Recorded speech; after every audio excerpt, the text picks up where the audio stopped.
Section 1. The Numbers That Don't Add Up. There is a hall deep within the Imperial Palace on Terra, carved from stone so old it remembers a time before the Emperor walked among men. They call it the Investiary. Its ceiling vaults upward into shadow, held aloft by columns that seem to breathe in the torchlight, and lining its walls, carved with a precision that borders on the divine, stand 20 plinths. Each one was meant to hold a statue. Each one was meant to celebrate a sun. Walk through that hall today, or rather, walk through it in the lore of the 31st millennium, at the dawn of the Horus Heresy, and you notice something that crawls beneath your skin before you can name it. You count. You cannot help but count. There are 20 plinths, but when Rogel Dorn, Primarch of the Imperial Fists, walks this hall in the short story known as the Lightning Tower, he notes something with a heaviness that sits in his chest like cold iron. The 2nd and the 11th plinths have been vacant for a long time. No statues stand upon them. No names are carved into them. Nothing marks what they were meant to celebrate, and nothing explains what happened to the suns those empty pedestals were created for. That is where this story begins. Not with a battle, not with a betrayal, not with the thunderclap of some catastrophic event, but with an absence. 2 absences, standing side by side in a hall of memory, screaming their silence louder than any war drum. Warhammer 40,000 is a setting that revels in its darkness. It has never shied away from horror or tragedy or the grinding weight of an Imperium built on lies and sacrifice. But even within that vast, grimdark canvas, the mystery of the 2 lost Primarchs occupies a singular place, a deliberate void, carefully maintained, never filled. They are known only as the Forgotten and the Purged. Their names have been cut from every record, their faces ground from every relief, their deeds erased from history, with such totality that the surviving Primarchs themselves can barely remember them. When Dorn tries to recall them, the words slip from his mind like smoke. When Magnus the Red stands at the triumph of Ulanor and remarks that it is rare for 9 Primarchs to be gathered in one place, Mortarion cuts him off before he can finish the thought. Even among their brothers, even in private, there is a law of silence that goes bone deep. So what happened? Who were Primarch 2 and Primarch 11? What did they do, or what was done to them, that warranted the most thorough act of historical erasure in the entire history of the Imperium of mankind? And why, after decades of expanded lore, thousands of novels, rulebooks, codexes, and sourcebooks, does Games Workshop still refuse to answer that question? Those are the mysteries we are going to sit with together tonight. And I want to be clear from the very beginning. There are no easy answers here, and there may never be. But the clues that do exist, the fragments, the whispers, the carefully placed hints embedded in novels and short stories, and the occasional slip of a character who should know better than to speak, paint a picture that is far more interesting and far more troubling than a simple betrayal story. Because what happened to the 2 lost Primarchs may say something profound about the Emperor himself, about the cost of his grand design, and about the kind of decisions that someone who calls himself the master of mankind is capable of making. Pull up a chair, settle in. We are going to go very slowly through this because the details matter. Every word of lore that Games Workshop has let slip is a piece of a puzzle that the company itself insists does not have an official solution. And exploring why they have made that choice is just as fascinating as the mystery itself. But before we can understand what was lost, we have to understand what was built. We have to go back to the very beginning of the Primarch project, to the Emperor's secret laboratories beneath the Himalayan mountain range, to the moment when 20 children were created that were never supposed to be human at all. If you are watching this from somewhere interesting in the world, drop a comment below. Tell me where you are and what time it is. There is something genuinely wonderful about knowing that someone on the other side of the planet is sitting in the same darkness, listening to the same story about the same ancient mysteries. And if you are not subscribed yet, please do it now before you forget. It genuinely helps more than most people realize. Section 2. The Emperor's 20 Sons, the Primarch Project. To understand why the loss of 2 Primarchs matters so deeply, you first have to understand what the Primarchs actually were. Not in the simplified sense that most people learn not just genetically engineered super generals. That description is technically accurate, but profoundly insufficient. It is like describing a cathedral as a pile of shaped rocks. You are not wrong, but you have missed everything that matters. The Emperor of Mankind is, depending on which source you trust, somewhere between 10,000 and 40,000 years old. He has walked under different names across the whole span of recorded human history, guiding, nudging, sometimes directly intervening in the affairs of civilization. He is not a god in any conventional sense, but he is something that mortal categories of understanding struggle to contain. He is a being of immense psychic power, a soul so large and so bright that the warp itself reshapes around his presence. And he has a plan. He has always had a plan, not just for humanity, but for the galaxy. Not just for now, but for 10,000 years from now, 100,000 years from now. The Primarchs were a part of that plan. Around the year 792 in the 30th millennium, so roughly 792 M30 in the dating system, that 40K uses the Emperor's greatest project neared completion. He had constructed 20 children in secret underground laboratories on Terra, using his own genetic material as the foundation, and augmenting it with technologies that sit somewhere between advanced science and outright sorcery. Each Primarch was designed to embody a different aspect of the Emperor's own nature, amplified and refined. Not copies, but facets, slices of his impossible self, given physical form and individual consciousness. There is something almost theological about the concept 20 sons, each one a different expression of the divine, and that resemblance to religious imagery is not accidental. The Emperor understood the power of myth. What these children were meant to become, had everything gone according to plan, is staggering to contemplate. They were physically superior to any human being who had ever lived or would ever live. Their bodies healed from wounds that would kill any other creature.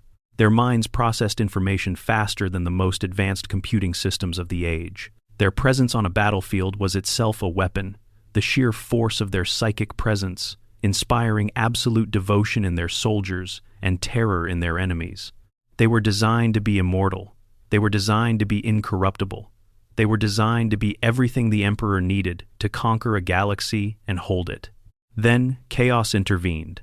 Exactly how the scattering happened is one of those questions where the lore offers several conflicting answers, which is itself very on brand for Warhammer 40,000.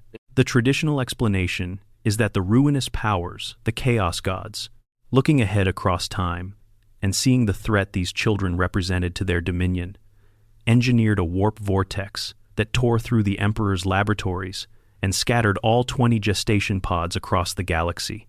The pods drifted through the Imperium, each one eventually coming to rest on a different inhabited world, far from Terra and far from each other. But more recent lore has muddied this account considerably. There is a character called Erda, a perpetual, one of those rare humans who cannot permanently die, who claims that she was the one who opened the warp vortex that scattered the Primarchs. She is described as the mother of the Primarchs, her genetic material used alongside the Emperor's in their creation. And her motivation, she says, was that she discovered what the Emperor truly intended for his sons. Whatever he had planned for them, she loved them enough or feared the Emperor's purpose enough that she chose to scatter them rather than let that plan come to fruition. The Emperor could sense that the infants were alive somewhere in the galaxy, but he could not reach them. So he used the gene sequences he had previously extracted from their pods to create the Space Marine Legion's 20 armies, each one built from the genetic template of a Primarch he had not yet found. And then the Great Crusade began. The Emperor moved out from Terra with his armies and his custodians and his Sisters of Silence, and one by one, across the length and breadth of the galaxy, he found his sons. Each one had grown up on whatever world the warp had deposited them on, shaped by those environments in ways the Emperor could never fully predict. Angron had grown up enslaved and gladiatorial. Conrad Kurz had grown up alone in the darkness of a dying world, hunted by things that should not exist. Lorgar had grown up in a culture of deep religious devotion. Every Primarch carried the imprint of their upbringing, and that imprint would shape everything they became. The Primarch of the Second Legion had a homeworld. He had a legion, he had a name, and brothers who knew him, and deeds recorded in the annals of the Great Crusade. The Primarch of the 11th Legion had the same. They were real people, not myths, not abstractions, not empty numbers on a list. They lived and breathed and fought and presumably bled for the Imperium alongside their brothers. Fulgrim himself, Primarch of the Emperor's children, refers to the second Primarch as his quiet brother and as the master of the second in the novel Fulgrim, the Palatine Phoenix. He spoke out, which Fulgrim notes was unusual, because this brother was characteristically quiet when Fulgrim announced his plan to conquer the planet of Byzus with only 7 of his marines. 7 different Primarchs expressed doubts. Rogel Dorn was among them. Robut Guillemon was among them. And this quiet, unnamed brother of the Second Legion was among them too. He was present, he had opinions, he was real. And then, somewhere between the beginning of the Great Crusade and approximately 43 years before the drop site massacre at Istvan V, so somewhere in the mid to late 800 seconds of M30, something happened to both of them. Something so catastrophic, so complete, so unacceptable that the Emperor himself, or someone acting with the Emperor's sanction, ordered both of them and everything connected to them removed from history entirely. Not just from records, from memory. The memories of everyone who had known them were wiped. Their names were forbidden from being spoken. And 2 statues were removed from the investiary, leaving behind 2 empty plinths that stand like missing teeth in the Emperor's greatest hall. A reminder of something everyone has been commanded to forget, and that none of them, not even the greatest minds and strongest wills in human history, can quite manage to stop noticing. That kind of erasure has a name, and understanding that name is the next piece of this story. Section 3. The Damnatio Memoriae Histories, Most Thorough Erasure. The Imperium of Mankind is a civilization that has, over the course of 10,000 years, developed sophisticated tools for doing terrible things and making them sound official. One of those tools is the Edict of Obliteration, known in High Gothic as the Damnatio Memoriae. Translated directly, it means the condemnation of memory, and it does exactly what the translation implies. When the Imperium, whether the Emperor in his pre-Golden Throne days, or later the High Lords of Terra, or the Inquisition decides that a person or organization has committed crimes so severe that they should be erased from history, a Damnatio Memoriae is issued.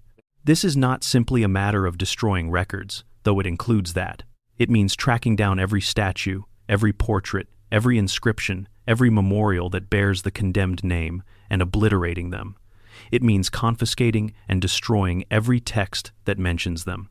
It means issuing oaths of silence to everyone who might remember them, and, in some cases, as with the lost Primarchs, specifically using psychic means to literally wipe the names and faces from the minds of those who knew them.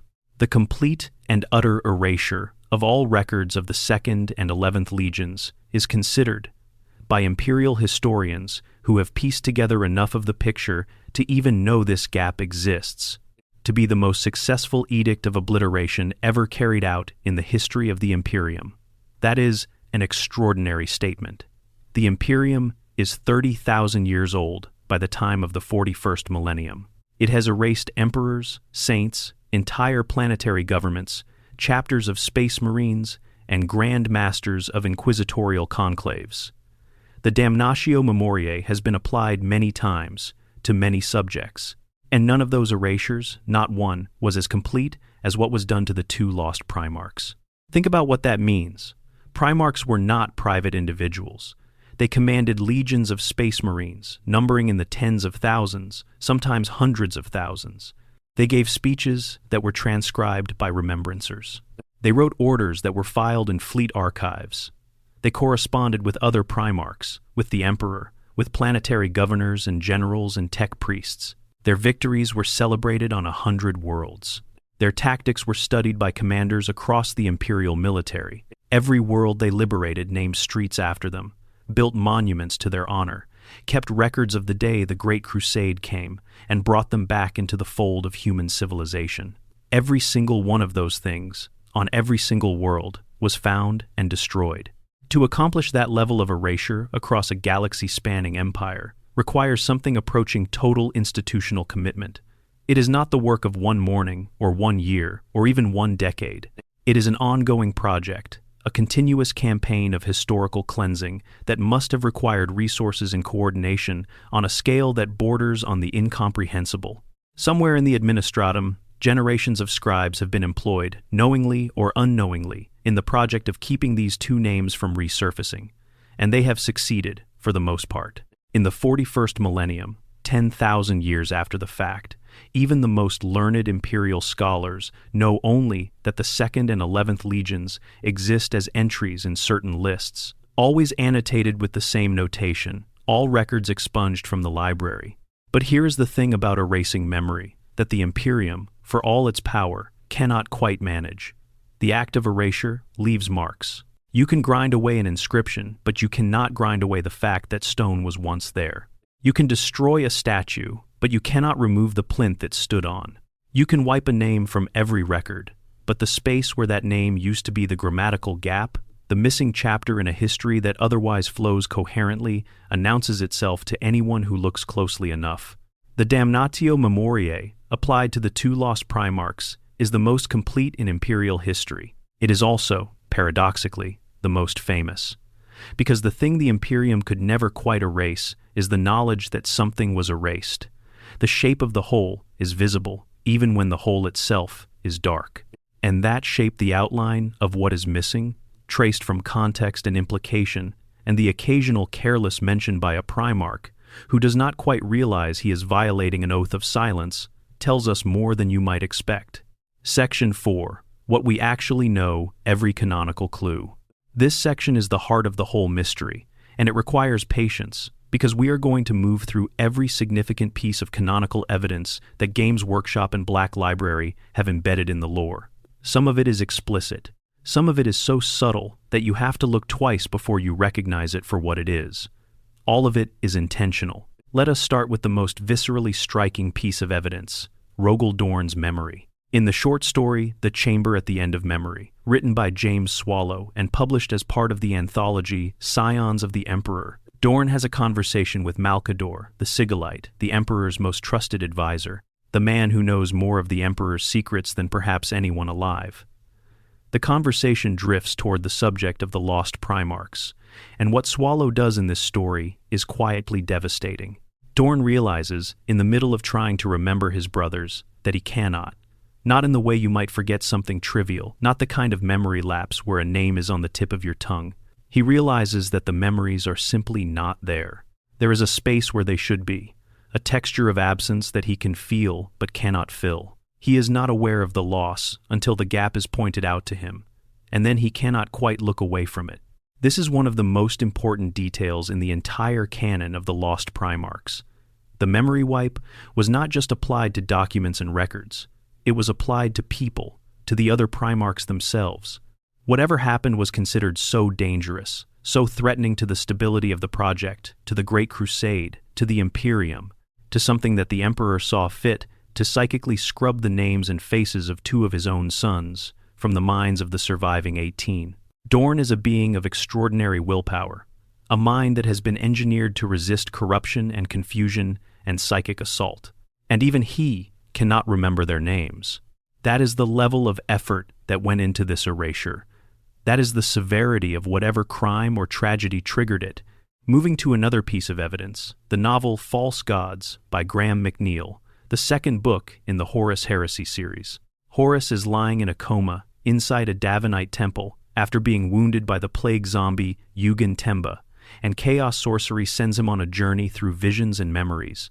In one of these visions, Horus finds himself in the gene vault where the Primarchs were created. He walks through the laboratory, looking at the incubation tanks where his brothers grew. He stops before tank 11. He places his hand on the glass, and the narrative tells us that he feels a sense of untapped glories that lay within, knowing they would never come to pass. Not glories that were achieved, and lost glories that never came to pass. This suggests that whatever happened to Primarch 11, it happened early enough that Horus associates his existence not with a brother he once knew and lost, but with potential that was never realized. Then, there is the Triumph of Ulanor reference, which appears in A Thousand Suns by Graham McNeill. The Triumph of Ulanor was perhaps the greatest gathering of Primarchs during the Great Crusade, a massive celebration after a decisive victory against the alien empire of the Orcs. Magnus the Red, standing among his brothers, makes a comment about how remarkable it is for 9 Primarchs to be in one place at the same time. Mortarion immediately cuts him off, reminding him that they are forbidden to speak of the others. This exchange is brief, almost throwaway, but it is extraordinary. At the triumph of Ullanor, 9 Primarchs are present. There are 18 legions still active by most accounts at this point in the timeline. 9 Primarchs, attending an event of that significance, is a notable but not impossible number. They were spread across the galaxy, conducting campaigns, and not all of them could attend. But Mortarion's immediate silencing of Magnus suggests that the reason he is pointing out the number 9 is because 9, at the time, is significant in context. It hints that by the time of Ullanor, the number of official Primarchs is already reduced, and no one is permitted to acknowledge or discuss why. Fulgrim, the Palatine Phoenix mentioned earlier, provides yet another fragment. The novel explicitly references the Primarch of the Second Legion as Fulgrim's quiet brother and identifies him as the Master of the Second. This is one of the very few moments in all of Black Library's output where a surviving Primarch refers to a lost brother in personal, relational terms. He was not an abstract absence to Fulgrim. He was a real person with a personality trait that Fulgrim found notable enough to define him by his quietness. A quiet Primarch, leading a legion we know nothing about, who spoke out on one recorded occasion and who was gone before the heresy began. The novel, Descent of Angels, set on the Dark Angel's homeworld of Caliban in the 840 SM30, contains a passage where a young initiate receives a history lesson from a librarian. The librarian tells him that Lion L. Johnson has 19 brothers, not 1719. This is set approximately in the 840 SM30, which is within the window when the Rangdan genocides were occurring. If both lost Primarchs had already been purged by this point, the librarian would presumably have said 17. The fact that he says 19 suggests that either the erasure had not yet fully propagated to Caliban at this point in history, or that at least one of the lost Primarchs was still alive and active during this period. The novel The First Heretic, by Aaron Dembski Bowden, provides perhaps the clearest timeline clue. In a conversation between Magnus the Red and Lorgar, 2 Primarchs who are at this point actively discussing the secrets of the warp, they reference the 2 lost Primarchs and the death of both them and their legions. This conversation is happening approximately 43 years before the drop site massacre at Istvan V. The drop site massacre takes place in 005 M31. Counting back 43 years places this conversation, and therefore the disappearance of the lost Primarchs, somewhere around 962 M30 at the latest. The Rangdan genocides concluded around 890 M30. The window matters. There is also a passage in the novel Prospero Burns, Dan Abnett's account of the Space Wolves, where the point of reference in the text is the 18 legions. Not 20, 18. This is set before Istvan. The deliberate shift from 20 to 18 in the dialogue and internal narrative of characters living through that period is one of those small choices that a careful author makes when they want to signal something without explaining it. By the time of Prospero Burns, 18 legions exist. 2 are gone. Then there is the matter of the Black Scrolls. In the short story Lost Sons by James Swallow, set during the Horus Heresy, 20 Blood Angels stand guard over their homeworld of Baal, waiting for word of their missing Primarch Sanguinius. A knight-errant arrives bearing a black scroll, a message of such grave import that it is described as more legend than reality. And it is noted, in passing, that twice before, in living memory, such a scroll had been delivered to the homeworld of a Space Marine legion. Twice before, a black scroll had arrived to tell a legion that their existence was being terminated by imperial decree. The implication is that those 2 previous deliveries went to the homeworlds of the 2nd and 11th legions. Both lost Primarchs had homeworlds. Both had legions that received formal notice of their dissolution. They were not simply wiped from history without warning. There was a process, a formal legal procedure, a delivery of judgment. Someone made a decision, and someone else carried it out. Finally, there is the Lexiconum's note about the Fulgrim novel's galaxy map. A galactic map from approximately 892 M30 is included in the novel, showing the homeworlds of all known Primarchs at that time. Every confirmed Primarch's homeworld is marked. The locations where the lost Primarch's homeworlds would have been are blank, not labeled, not named, just empty. But they are there. A space on the map where a world exists, unlabeled, because the world itself cannot be named without naming the Primarch who came from it. Each of these fragments, taken individually, is tantalizing but inconclusive. Taken together, they form a picture. Not a complete picture, not even close, but an outline. Two Primarchs who were real, who were active, who were known and remembered and cared about by their brothers. Gone before the Horus heresy, gone with such finality that their brothers' memories were altered to hide the loss. Gone in a way that Mortarion, one of the darker and more cynical of the surviving Primarchs, considers so forbidden that he will not let Magnus finish a sentence that approaches the subject. What could do all of that? Where did they go? The answer, or the closest thing to an answer that the canon provides, lies in one of the most brutal and least discussed wars of the Great Crusade. Section 5. The Rangdan Genocides, the war that may have consumed them. There is a war in the history of the Great Crusade that most casual 40K fans have never heard of, despite the fact that it was, by multiple accounts within the lore, the most devastating conflict the Imperium faced before the Horus heresy itself. It has been kept obscure deliberately because the legions that bore the heaviest burden of fighting it cannot be spoken of. It is called the Rangdan Genocides. The Rangda, sometimes called the Rangdan Cerebvors in certain sources, were an alien species that emerged from the eastern and northern fringes of the galaxy sometime around 839 M30, early in the Great Crusade. Whatever they were, and the surviving descriptions are fragmented and sometimes contradictory, they were not like the Orcs or the Eldar or any of the other alien threats that the Imperium's forces had faced before. They combined biological horror with technological sophistication in ways that defied easy categorization.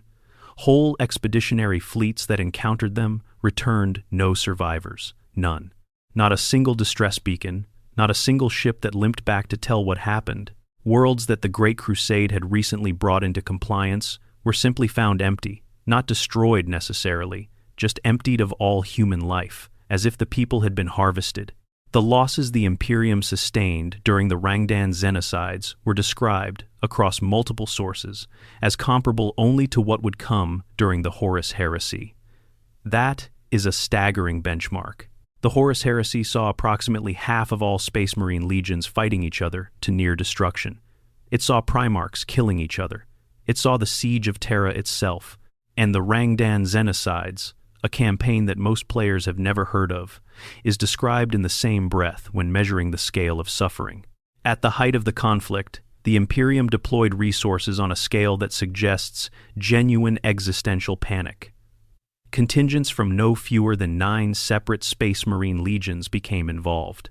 The Dark Angels Lion L. Johnson's 1st Legion bore the heaviest burden and suffered casualties so severe that the loss of manpower permanently altered the relative strengths of the legions. Before the Rangdan Genocides, the Dark Angels were among the largest legions. By the end of the 3rd and final Xenocide, they had been so badly depleted that other legions, notably the Ultramarines, who had not borne the same losses, overtook them in raw numbers. The scale of the Dark Angels' sacrifice during this war is considered one of the reasons Guilliman's 13th Legion was eventually so much larger than any of its peers. The Emperor himself is described as having intervened personally during the climactic assault on a world called Taxil. Not through proxies, not through orders relayed from Terra, the Emperor of Mankind, who was by this point firmly established as the leader of a galaxy-spanning empire and rarely went to the battlefield himself, showed up in person. Think about what that implies. The threat was so severe, the situation so desperate, that the most powerful psychic being in human history decided he needed to be there. Over a dozen Titan legions were destroyed during these conflicts. Hundreds of thousands of Imperial soldiers died in engagements that have no surviving account. Multiple Forge Worlds and Night Houses contributed everything they had. And woven through all of this, in the scant references that remain, are the mentions of the legions that we cannot name. The first hint of the Lost Legion's involvement came through one of the most unlikely channels imaginable, a misprint. A document called the Rangdan Genocides, a Crusade field guide, seemingly a briefing document issued to Solar Auxilia troops during the campaign, contained explicit reference to the 2nd and 11th Legions being deployed alongside Solar Auxilia forces to fight the Rangda. This document was, at some point, accidentally included in printings of the Astra Militarum's uplifting primer in the 41st millennium. Someone in the deep administrative machinery of the Administratum made an error, and a piece of classified history slipped through the cracks into a field manual distributed to ordinary guardsmen. It was, presumably, noticed and corrected, but not before the information got out. The Horus Heresy Book 7, Inferno, written by Alan Bly, makes reference to the Rangdan Genocides in the context of the Space Wolves campaign record called The Darkest War. The text specifically mentions that entire Space Marine legions were lost during these conflicts, not just depleted, not just damaged, but lost. And the Space Wolves were later tasked, alongside the Dark Angels, with conducting purges related to the Rangdan aftermath purges of human worlds that had been compromised or tainted by whatever the Rangda did to people they did not simply kill. The picture that emerges is this. The 2nd and 11th Legions fought in the Rangdan Genocides. They fought in a war so terrible that the Emperor himself had to leave his throne to intervene. And somewhere in the course of that conflict, whether through simple, devastating loss or through something more specific and more terrible that happened to the Primarchs themselves, the two legions ceased to exist as coherent entities. Their Primarchs were gone. Their Marines were left leaderless and adrift, scattered across the wreckage of campaigns that could not be won. But what happened to the Primarchs, specifically?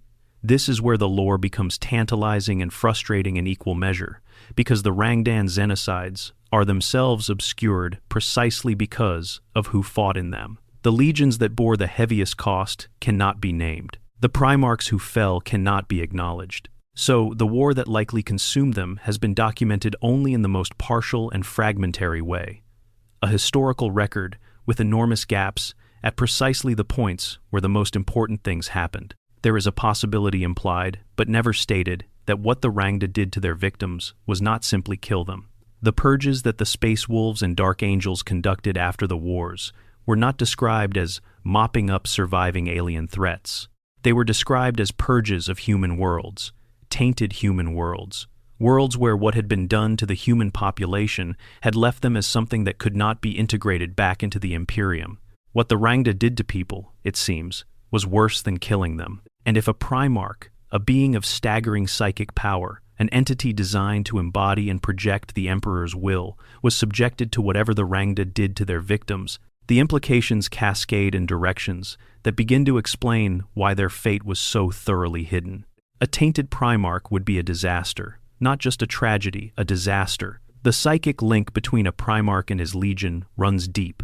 It is part of why legions take on such strong cultural and emotional identities that mirror their Primarch's personalities.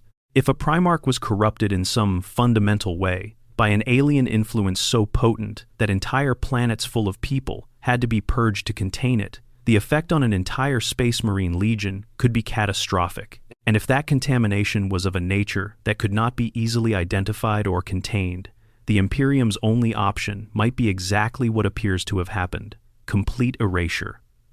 Not just of the Primarch, of everything connected to them, every person who had served with them, every world that bore their name, every document that might carry traces of whatever had been done to them. That is one theory, and it is chilling, but it is not the only one. Section 6. Their legions, what happened to the soldiers? Here is a question that does not get asked enough in discussions of the lost Primarchs. What happened to the Marines? A legion in the era of the Great Crusade was not a chapter of 100 warriors. Legions numbered in the tens of thousands.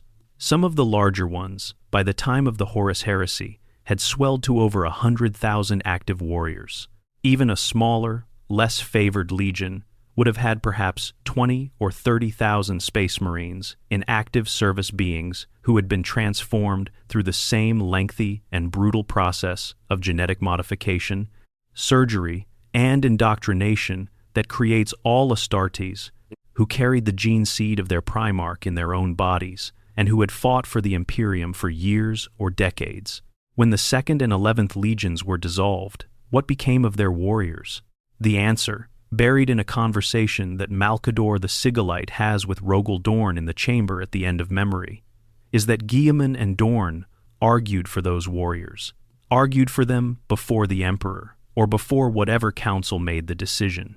They made the case that the Marines of the Lost Legions were not themselves responsible for whatever fate had befallen their Primarchs, and that to destroy or abandon those warriors would be both wasteful and unjust. The implication of this, that they had to argue for the Marines to be spared, suggests that there was a real possibility of a different outcome, that someone was proposing something worse, that the default option on the table was not quietly absorb these warriors into other legions, but something more absolute.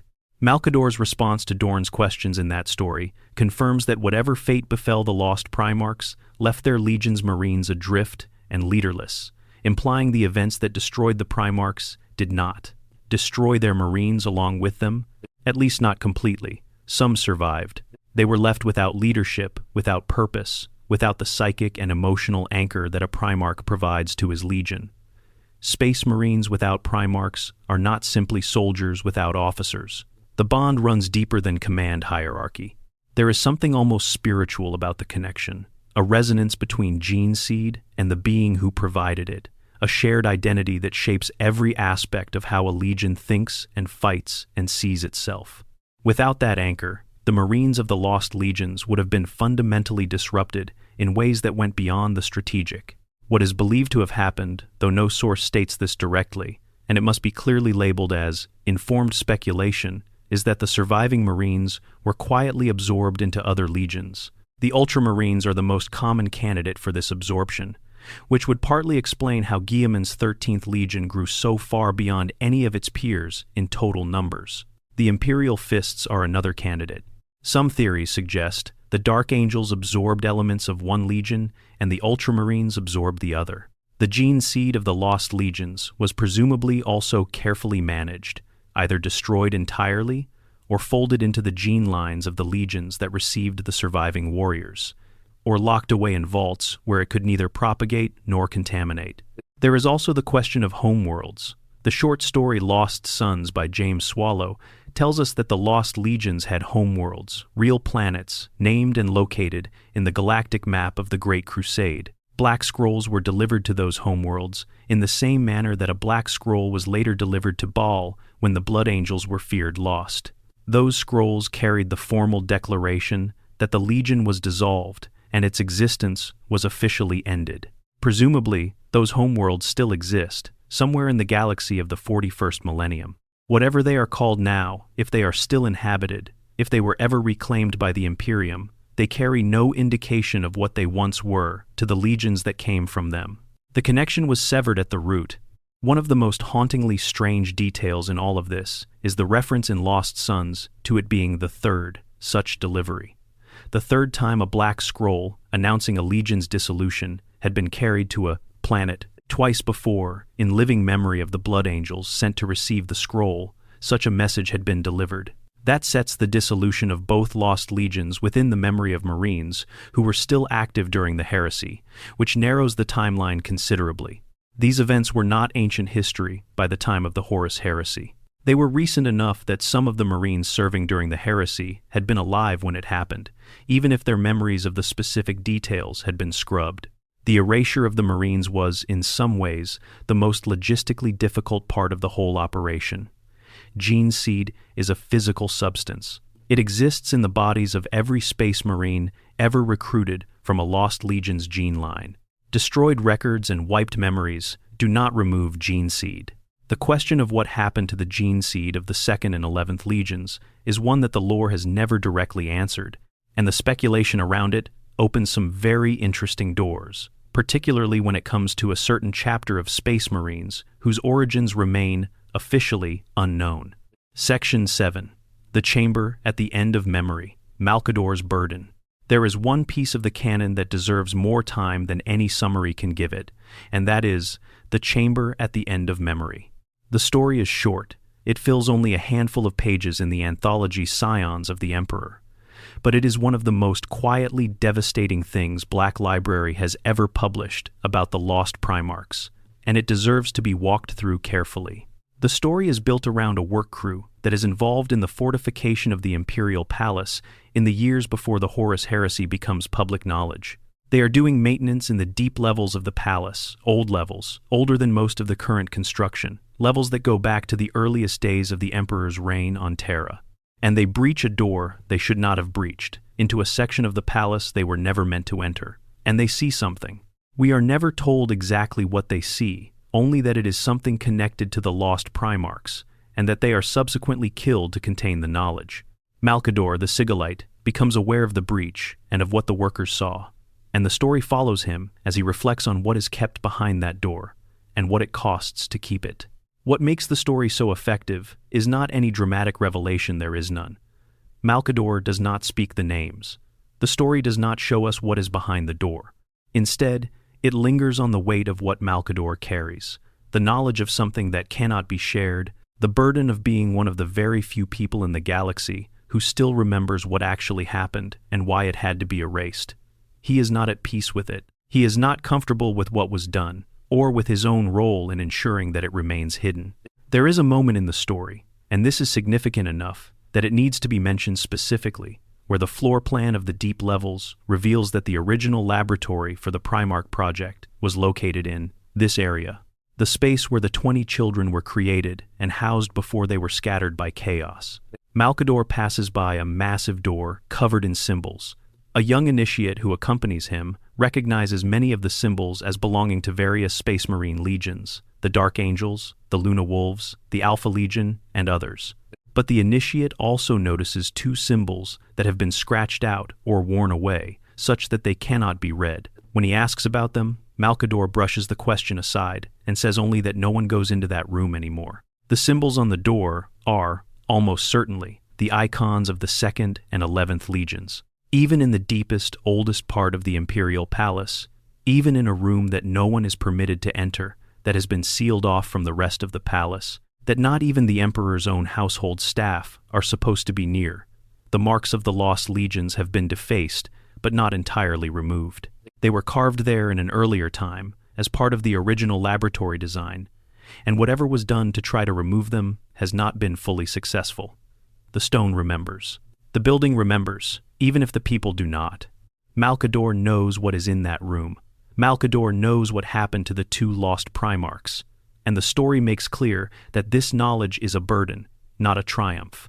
Whatever the answer is, it is not a comfortable one.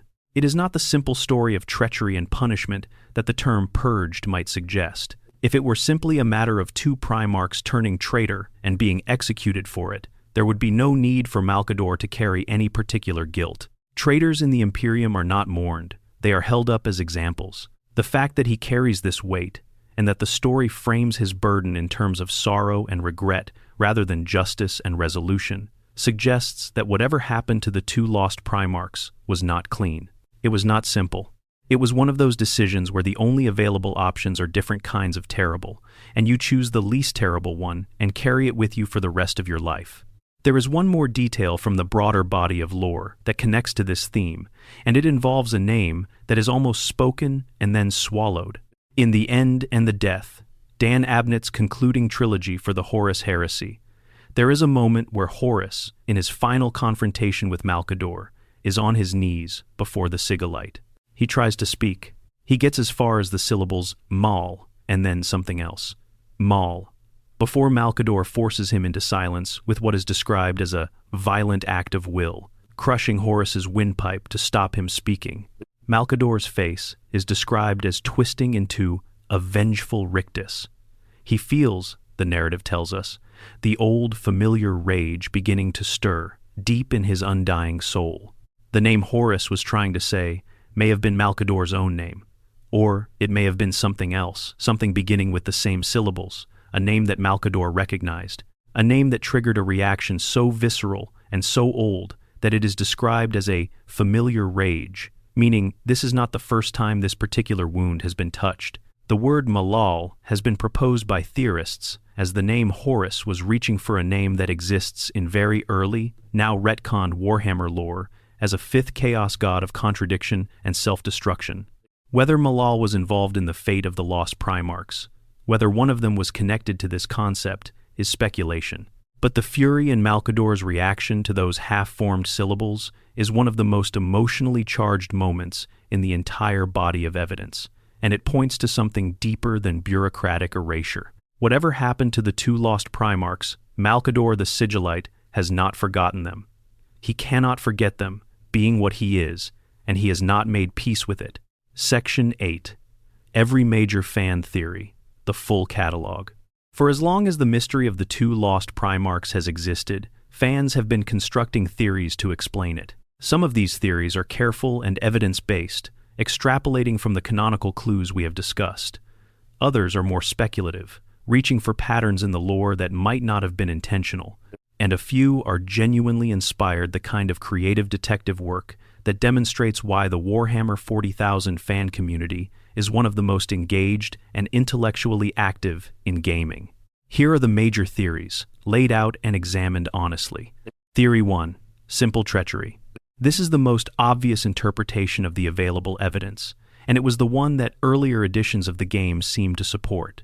The second edition Ultramarines Codex, for instance, suggested that Legions 2 and 11 had fought for Horus during at least the early stages of the heresy, with their records being destroyed afterward. If both Primarchs were traitors who sided with Horus and were subsequently killed, the damnatio memoriae would follow naturally. The Imperium erases its worst traitors, and traitor Primarchs would qualify. But this theory runs into serious problems with the more recent lore. Multiple sources now establish clearly that the Lost Legions disappeared before the Horus heresy. Lorgar and Magnus discuss their deaths as something that happened 43 years before Istvan V. The novel Betrayer references 18 legions in a pre-heresy context. And crucially, the surviving Primarchs remember the lost brothers with something closer to grief and sorrow than the bitter contempt they reserve for the actual heresy traitors.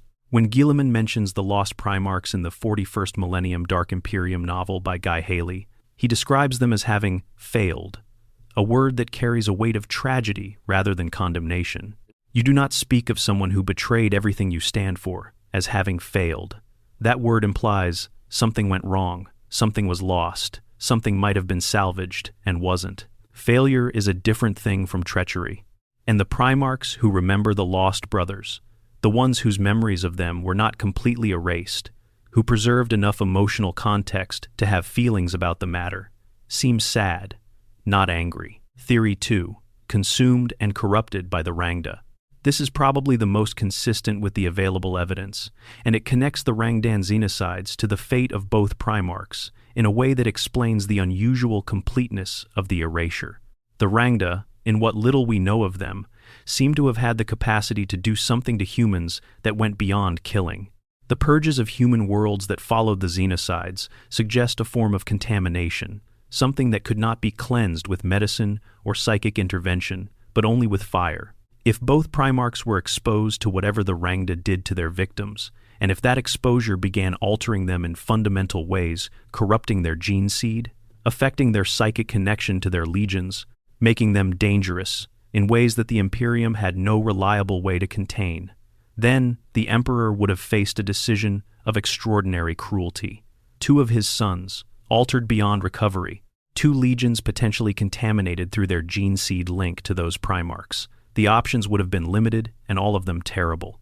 Execution of both Primarchs, the quiet word, the deed carried out by people loyal enough and skilled enough to do what needed doing, followed by the absorption of the surviving Marines and the destruction of all records, not out of punishment, but out of containment, out of necessity, and the grief that colors the surviving Primarchs' fragmentary memories of their lost brothers fits this interpretation better than any other.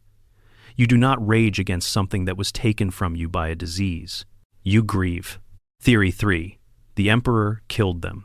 This theory is darker and more morally complex, and it requires engaging with the portrayal of the Emperor that has become increasingly prominent in the later Horus Heresy novels. An Emperor who is not simply a noble figure making difficult choices, but a being capable of extraordinary cold-bloodedness in the service of his plans.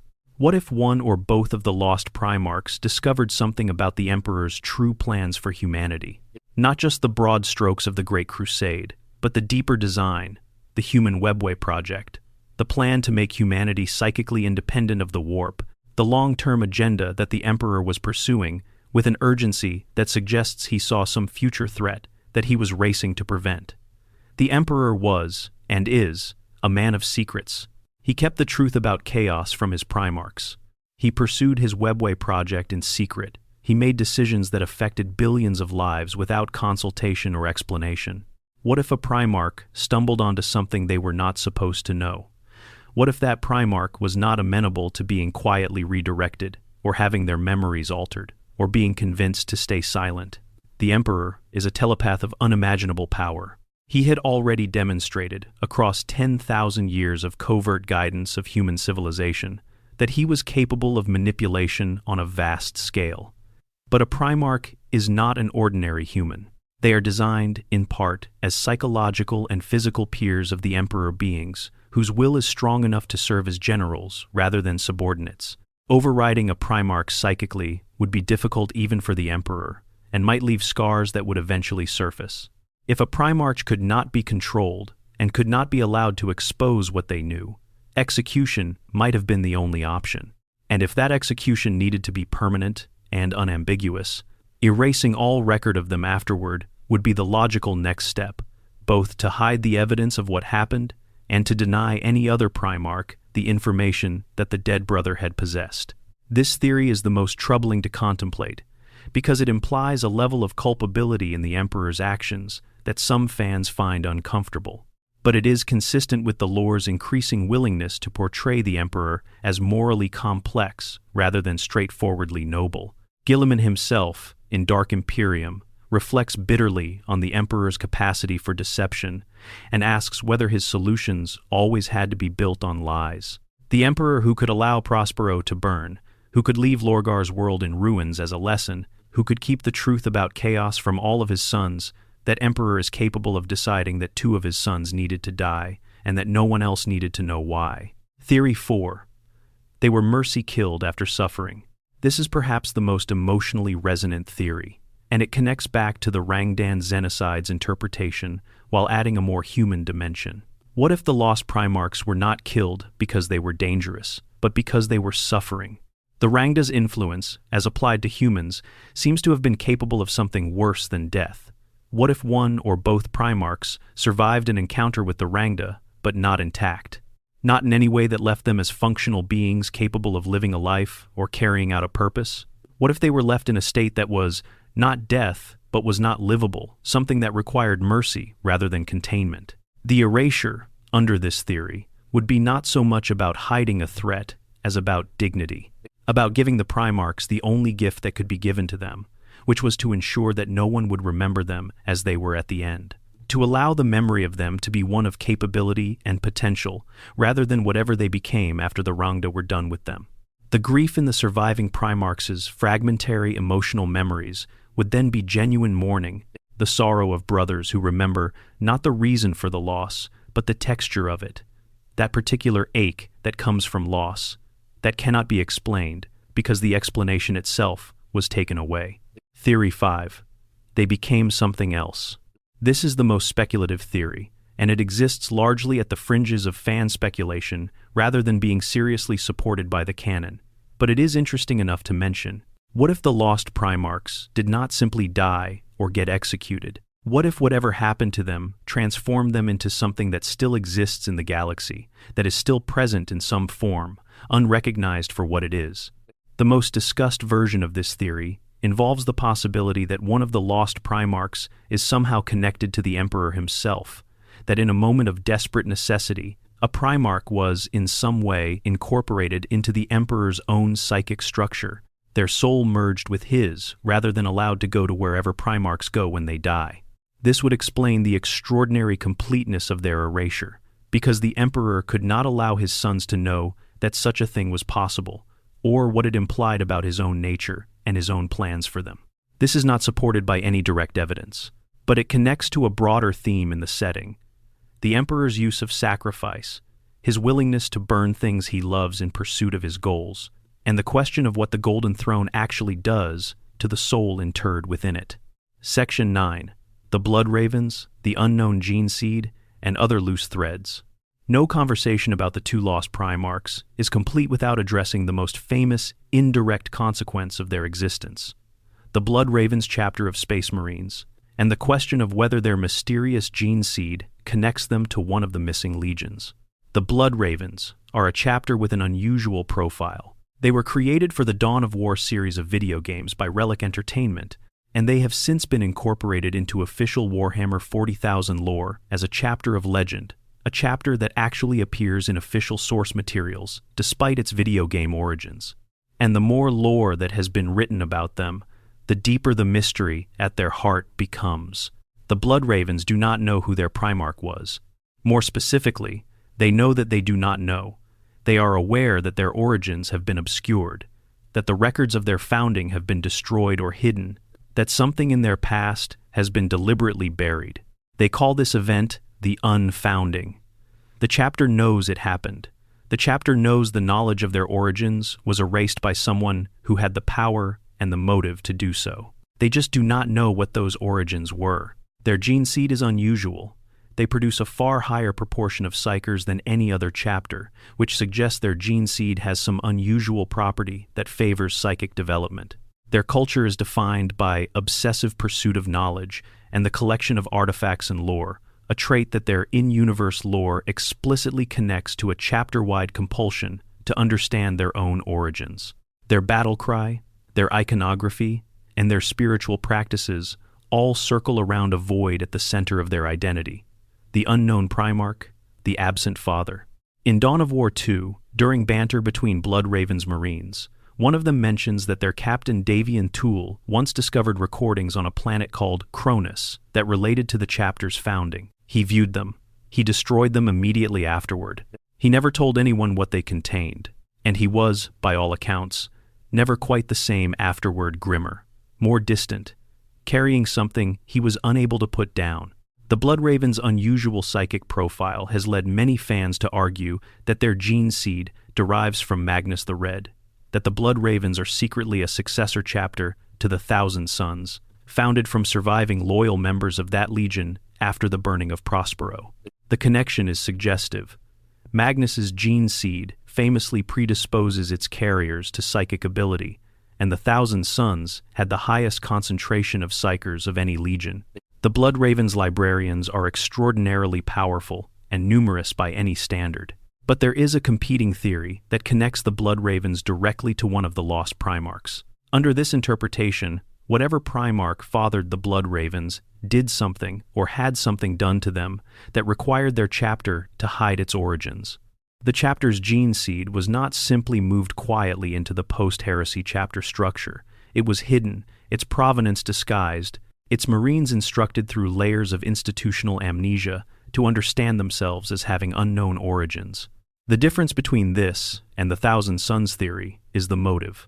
A Thousand Sons successor would hide its origins because Magnus turned traitor and its existence would be permanently suspect. A successor to a lost Primarch would hide its origins because the Damnatio Memoriae was still in effect and would be in effect forever. The Blood Ravens, being a successor to a lost Primarch, would explain several things that the Thousand Sons theory does not fully address. It would explain why the chapter's records were not simply classified, but destroyed, because anyone who knew what those records contained would be in violation of the most thorough edict of obliteration in Imperial history, and the appropriate response would be deletion rather than classification.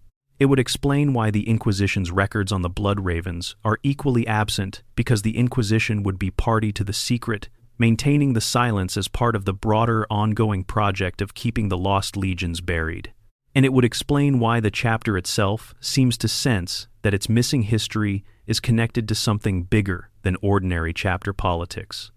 Why they feel the absence of their Primarch, not just as a historical gap, but as a spiritual wound.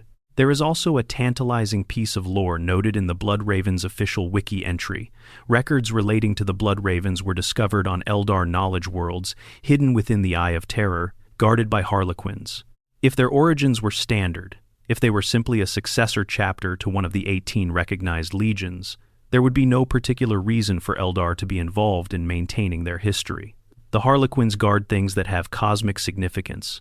The lost Primarchs are considered by some theorists to have connections to larger forces than the human chaos axis of the heresy, and if one of them had dealings or interactions with the Eldar significant enough for the Harlequins to take note, that would be worth preserving in exactly the kind of secret, guarded location where their records were found. None of this is definitive. The Blood Ravens as Lost Primarch successor theory is informed speculation, clearly labeled as such, but it is the most sustained and evidence-adjacent of the speculative threads that surround the Lost Legions, and it captures something important about why the mystery persists. The gap in Imperial history is large enough that something real and present in the 41st millennium could be sitting in that gap, and we would not know it. There are other loose threads as well. The aborted experiment referenced in some Horus Heresy supplementary material, designated only as redacted and described as the subject of dark rumor that may have connections to the Lost Legions, proto-gene material. The reference in Horus Heresy Book 7 to the Labric Polaris incident, again connected to the missing legions, with no further detail provided. The repeated hints that the Space Wolves and Dark Angels were entrusted above all others with the aftermath of the Xenocides, 2 legions associated with keeping secrets, with executing the Emperor's most difficult and morally ambiguous orders, with being the hunting dogs sent after problems that cannot be acknowledged publicly. And there is one final thread that sits at the edge of current canon, implied but never stated: the 2 skulls. On the throne of Malcador, the Sigillite, depicted in official artwork, there are 2 skulls bearing the numerals 2 and 11. They are there. They are not explained. They sit on the Sigillite's throne, the man who carries the memory that no one else is permitted to carry, and they look out at whoever looks at them, 2 empty faces, marking an absence that every piece of the lore has been arranged to protect. Section 10. Why Games Workshop will never tell us, and why that is the point. At this stage, having walked through everything the canon tells us, everything the hints imply, and everything the fans have theorized, it is worth stepping back and asking a different kind of question. Not what happened to the 2 lost Primarchs, but why Games Workshop has chosen, across decades of continuous lore development, to maintain their mystery.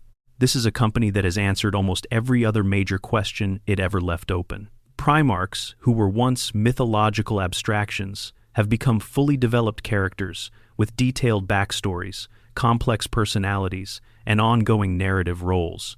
The Horus Heresy, which was once a distant legendary event that informed everything about the setting without ever being directly depicted, has now been told across more than 50 novels, dozens of novellas and short stories, and multiple role-playing game sourcebooks. The Alpha Legion's mysteries have been explored. Leman Russ's fate has been addressed. Even the nature of the Emperor himself, one of the setting's longest-running philosophical mysteries, has been significantly expanded in the End and the Death trilogy. The Lost Primarchs remain open. Rick Priestley, who created them, was explicit about why he made them when he was still with Games Workshop. He said he created the Lost Legions to give the story some kind of deep background, unknowable, 10,000-year-old mysteries, stuff that begs questions for which there could be no answer. That is a designer's statement, not a lore writer's. He was thinking about the effect he wanted to create, the sense that history is vast and dark, and that even the most thorough accounting of it leaves things in shadow. He wanted players to feel that the Imperium's past was genuinely deep, genuinely mysterious, genuinely not fully comprehensible, because an empire that spans 10,000 years and 1,000,000 worlds should have secrets that no amount of investigation can fully excavate. When fans later told Priestley they thought the Lost Legions were there specifically so players could invent their own backstories and homebrewed chapters, he pushed back. That was not, he said, the primary intention. He had already given players 900 blank chapter slots for exactly that purpose. The Lost Primarchs were something else. They were not a sandbox for creativity, so much as a proof that the sandbox itself has a floor made of something real and heavy and unknown. Games Workshop has maintained that intention through all the decades since. They have let hints accumulate. They have let authors drop breadcrumbs, the empty plinths in the Lightning Tower, the 9 Primarchs at Ulanor in 1,000 Suns, the Black Scrolls in Lost Suns, the Rangdan references in the uplifting Primer misprint, and the Horus Heresy supplementary materials. They have built a body of evidence that feels rich enough to support serious theorizing, while leaving the central question genuinely unanswerable. This is not an accident. It is a careful editorial choice, maintained consistently across different creative teams and different editorial regimes. The reason it works, the reason the Lost Primarchs remain one of the most compelling mysteries in the entire setting, even as everything else gets explained, is that the mystery is about something more fundamental than plot. It is about the nature of the Imperium itself. It is about the claim that the Imperium makes that it is the greatest empire in human history, that it knows the truth, that the Emperor's design was noble even if its execution was brutal, and what happens when that claim collides with evidence that something in the design went wrong. The Lost Primarchs are the ghost in the machine of the Imperium's self-image. They are the thing that exists specifically to resist the Imperium's project of total control. You cannot build a civilization on loyalty and imperial myth without there being things that the myth cannot accommodate. The Lost Primarchs are those things. The academic study of this, and yes, there is actual academic study of Warhammer 40,000 lore, because the setting is rich enough to support it, has given a name to what Games Workshop has done here. It is called invitational incompleteness. The idea is that some creative works leave gaps that are not accidents or oversights, but invitations. Invitations to the audience to participate in the work of meaning-making, to bring their own knowledge and creativity and emotional investment to bear on a question that the work itself refuses to answer. The Lost Primarchs are the most successful example of invitational incompleteness in the whole of the 40K setting, and possibly in the broader universe of tabletop gaming. There is a philosophical dimension to this that goes beyond game design. The Imperium's history is a history of controlled information. The Administratum maintains records across 1 million worlds, but those records are incomplete by design. Classified, redacted, expunged, lost to war, or accident, or deliberate destruction.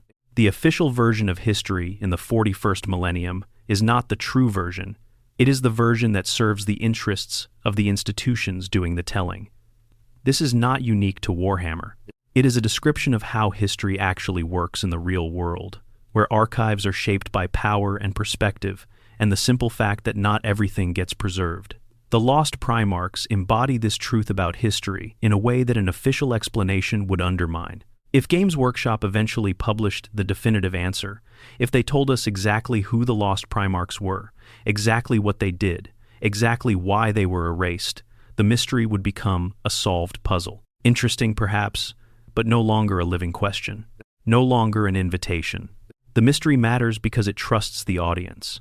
In an age of franchises, where every question eventually gets answered, where every backstory eventually gets explored, where the hunger for more content drives creative decisions in ways that are not always good for the work itself, the Lost Primarchs are a deliberate act of restraint. They are Games Workshop saying, "This belongs to you." Every fan who has ever imagined what might have happened, who has written their own chapter's origin connecting to a lost legion, who has built a narrative in their head that explains the empty plinths in the investiary. They have all been given something that an official answer would take away. The mystery is collectively owned in a way that a solution never could be. And yet, the hints keep coming, the lore keeps expanding, Malkador keeps carrying his burden, the empty plinths keep standing in the investiary. The Black Scrolls sit in archives that no one is supposed to be able to find.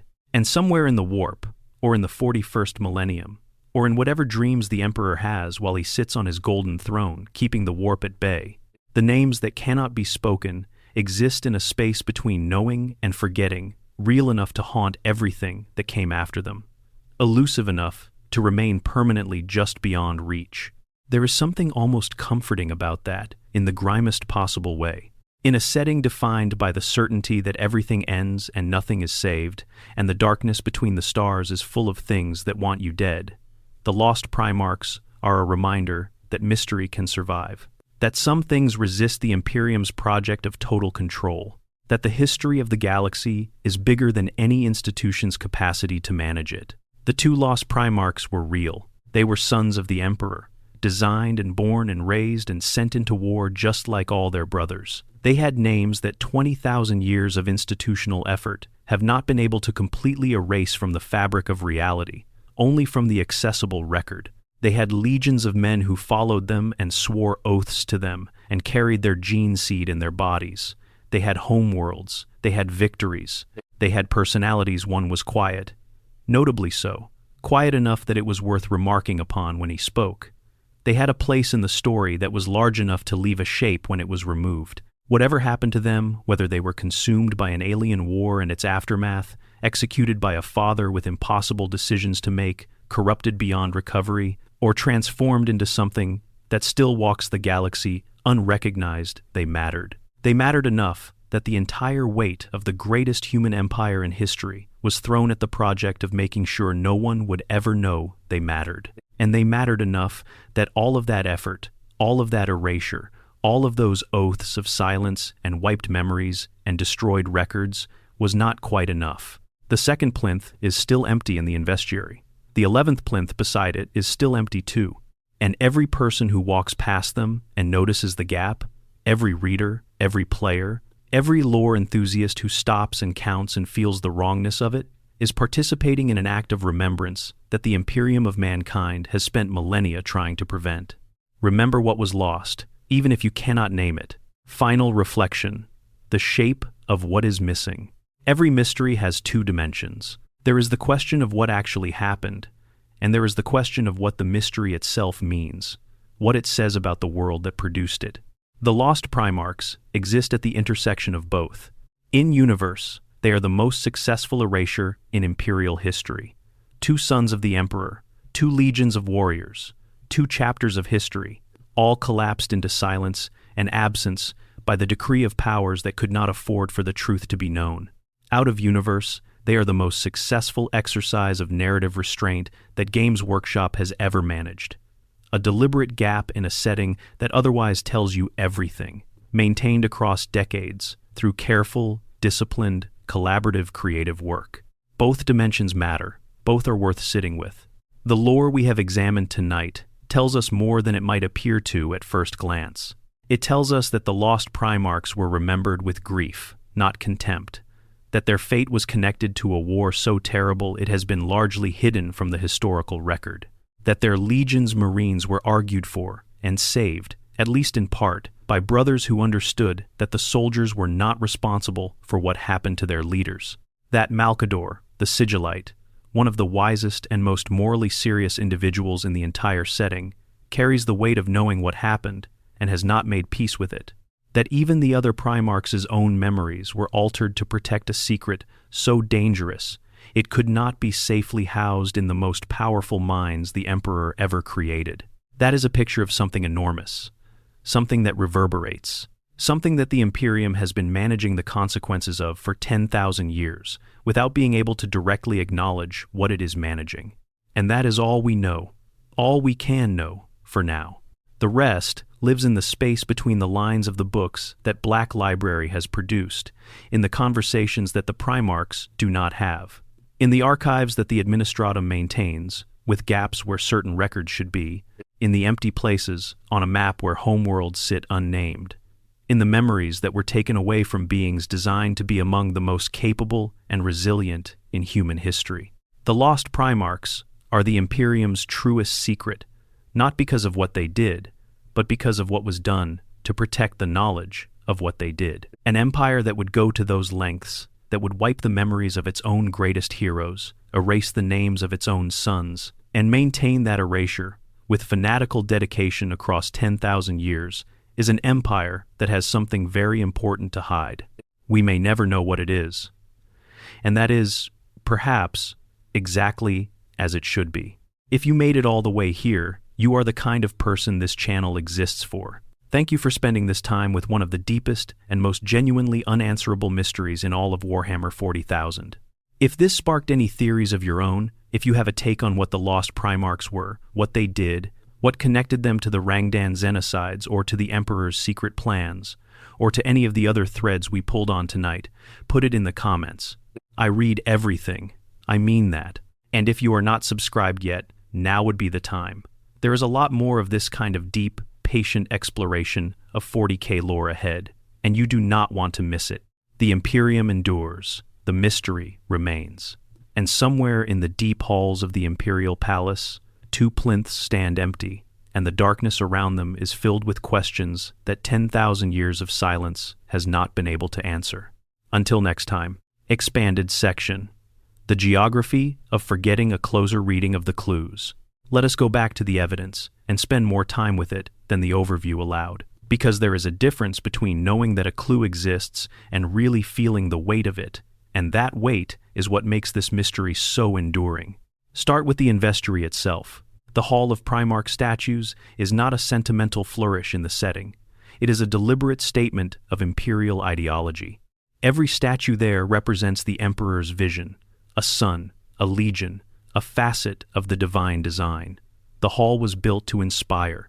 Visiting it was presumably meant to produce an experience of awe, of connection to something ancient and powerful and noble. The message was, look at what we are, look at where we came from, look at what we can be. Now walk into that hall with 2 empty plinths staring you in the face. The effect is precisely the opposite. Instead of inspiration, you get dread. Instead of pride, you get the crawling sense that something fundamental about the story being told is wrong. The hall does not hide the missing statues, it cannot. The architecture was not designed for erasure. The plinths were built to hold something. Their existence, without what they were meant to support, is an accusation. Every single person who walks through the investiary and notices those empty pedestals is, without being explicitly told anything, learning that the Imperium has secrets it cannot conceal, even in its most carefully managed spaces. They are learning that the official story has holes in it that the architecture refuses to paper over. Rogel Dorn notices the empty plinths in the Lightning Tower. He notes that they have been vacant for a long time, and then, in a passage that is easy to overlook because it is quiet and unemphasized, we learn that he cannot fully recall why. He knows, on some intellectual level connected to records and reports, that there were 2 Primarchs who are no longer counted among his brothers. But the lived memory, the memory of standing in a room with them, of hearing their voices, of fighting beside them, or arguing with them, or simply sharing the strange and incomparable experience of being one of 20 children created for a purpose that no one else in history has ever shared. Those memories have been taken from him. He is a being of extraordinary mental capacity and willpower, and someone or something reached inside his mind and removed those memories. The fact that he is not fully aware of the removal until he is confronted with its evidence is perhaps the most disturbing detail in the entire story. Think about what it would take to do that to Rogel Dorn. Dorn is not easily manipulated. He is not a being who is known for emotional openness or psychological vulnerability. He is the architect of fortresses, the builder of walls, the Primarch who responds to every threat by making himself harder and more defended. If someone got inside that mind and selectively removed memories with such precision that Dorn was not even aware the surgery had happened, the being who performed that operation must have been extraordinarily powerful, extraordinarily skilled, or extraordinarily trusted. The only candidate who fits all 3 criteria is the Emperor himself. And that matters. If we accept that the memory wipe was performed by the Emperor or by Malcador under the Emperor's authority, then we are not looking at a situation where the Imperium simply destroyed records and hoped for the best. We are looking at a situation where the Emperor of Mankind made a deliberate choice to reach into the minds of his surviving sons and remove their memories of their lost brothers. That is a choice made not out of administrative convenience, but out of conviction that the knowledge itself was dangerous, that the other Primarchs, knowing what happened to their brothers, would cause problems. Not just emotional problems, practical problems, strategic problems, problems that outweighed the cost of performing psychic surgery on 18 of his most important generals. What kind of information, about what kind of fate, would justify that calculation? Consider what the Emperor knew about his sons. He had built them. He had designed their emotional architectures, their psychological structures, their capacity for loyalty and devotion. He knew that Primarchs who lost brothers could become unhinged. The death of Ferrus Manus broke Fulgrim in ways that drove him toward greater and greater excess and atrocity. The Primarchs form intense bonds with each other. They are brothers in a way that goes beyond human kinship, because they share a genetic origin, a purpose, a degree of isolation from normal human experience that no one else can truly understand. They are, each of them, unique in all the galaxy, the only beings who exist at their particular level of power and responsibility and cosmic loneliness. Their bonds with each other are among the few things that can truly reach them emotionally. If the truth about what happened to two of those brothers was something that could break the remaining 18, if knowing the real story would have produced grief or rage or crisis of faith, or loss of willingness to continue the Great Crusade at its critical juncture, then the Emperor's choice to wipe those memories becomes comprehensible, if not justifiable. He was protecting the mission. He was protecting the project. He was protecting, in his estimation, humanity itself. At the cost of his son's grief and their right to know what happened to their brothers, he was ensuring that the Great Crusade could continue and that the Horus Heresy's tragedies would not be prefigured by an earlier collapse. Whether that was the right choice is a question that the lore wisely refuses to answer definitively. Guilliman, in the 41st millennium, looking back on the Emperor's decisions with the benefit of 10,000 years of bitter perspective, does not frame the lost Primarchs as a straightforward act of justice. He describes them as having failed, which, as noted earlier, implies tragedy rather than condemnation. And there is a way of reading that single word that suggests Guilliman understands, or suspects, that the failure was not entirely the lost Primarch's own, that something failed around them and they were caught in the collapse. Expanded section. The silence of the other Primarchs. What their reticence tells us. One of the most revealing things about the lost Primarchs, paradoxically, is how rarely any of the surviving 18 discuss them. In the entire body of Horus Heresy fiction, 50-plus novels, dozens of shorter works, the direct references to the lost Primarchs by their surviving brothers can be counted on two hands, and the nature of those references is remarkably consistent in one important way. The surviving Primarchs are clearly uncomfortable with the subject. Mortarion cutting off Magnus at the triumph of Olenor is one example. Mortarion does not simply change the subject, he issues a reminder that they are forbidden to discuss the others. He knows the rule, and he is enforcing it on the spot, in the middle of a celebration. That suggests two things.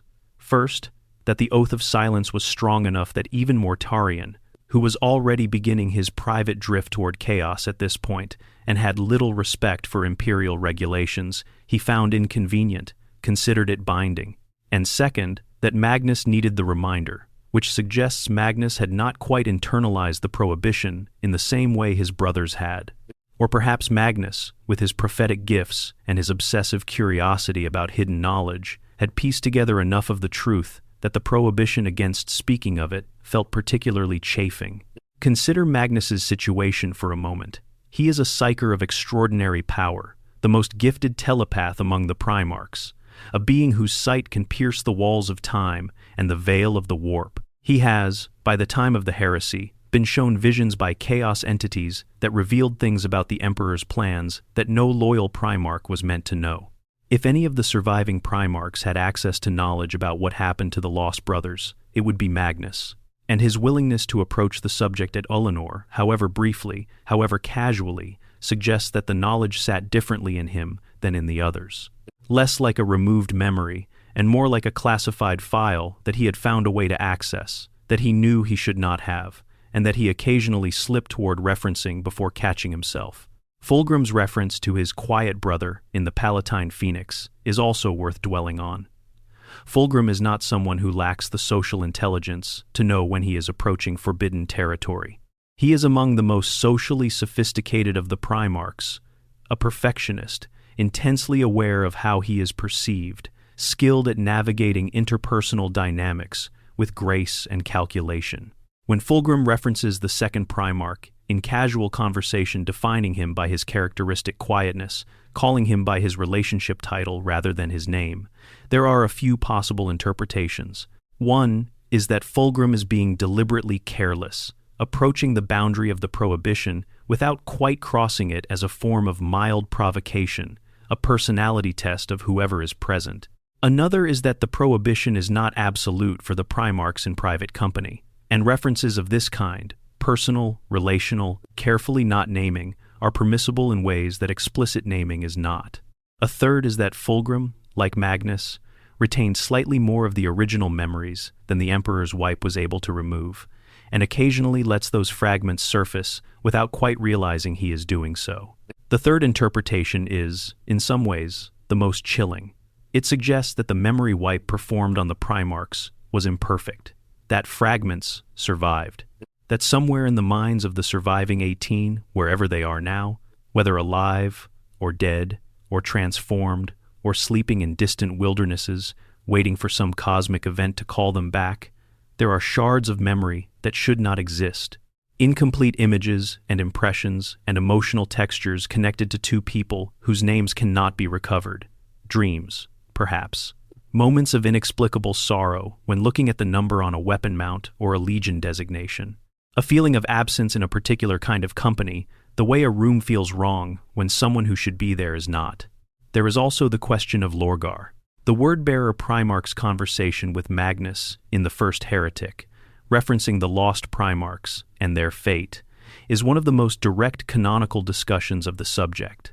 At the point in the story where this conversation happens, Lorgar is already deep into his relationship with the Chaos powers, already aware of truths about the warp that the Emperor had forbidden his Primarchs from seeking. His willingness to discuss the lost Primarchs with Magnus suggests that the knowledge of what happened to them had somehow survived in certain channels, either through warp-granted foresight or through contact with entities that existed before and beyond the Emperor's prohibition, or through Lorgar's own research into the hidden history of the Imperium.